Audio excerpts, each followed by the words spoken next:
an omang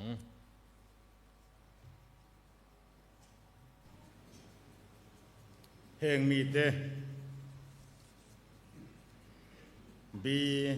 van lal ngeta lal dong zela lal than oma lal hun liana lal lian tuanga e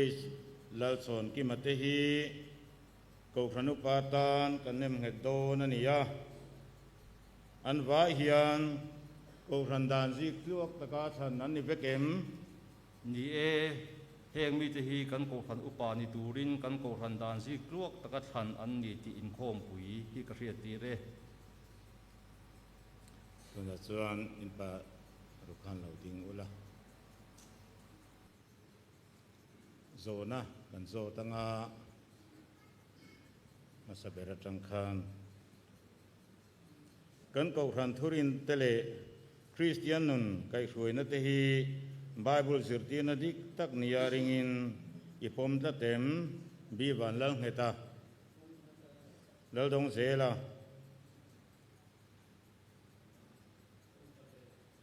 lal than oma lal hun liana lal lian tluanga eis lal son kima mai kha ari thei kan ron da to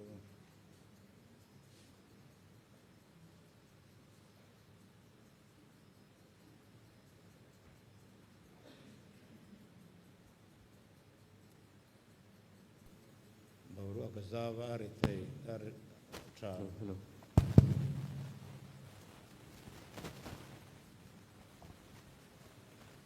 kan ko frandan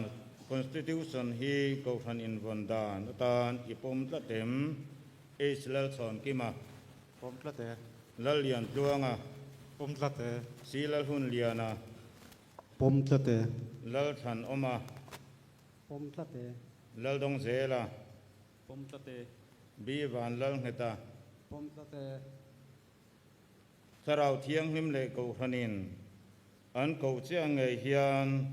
ko fran upana hi rinom taka tho zeli tum tla tem bi van lal ngeta tum tla te lal dong zela tum tla te lal than oma tum tla te silal hun liana pom tla te lal lian tluanga tum tla te eis lal son kima tum tla te sarau thiang lim le ko franin an ko angai che hian kan ko franin khom pui nuaya thuoi taka om zeli tu mem lal son kima tum tla te lal lian tluanga tum tla te silal hun liana tum tla te lal than oma tum tla te lal dong zela tum tla te bi van lal ngeta tum tla te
na thok tu thu tak thu fel takamang chu zak tur ani lo angin pathian ngaya thai nen tir turin thanem ngai ro tuna hian una tu pathian khongai na le pathian le akhongai na kuta ka kol tira chu an siam lian thei chewa mithiang hnim te zinga ro chan na pe thei bok a cheu na hian ko ranupa moderator lo ni to zong te in chi bai kan bu kanga ta tang hian kan bu kanga chuan kan kalkual zel don nia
Itu na chuan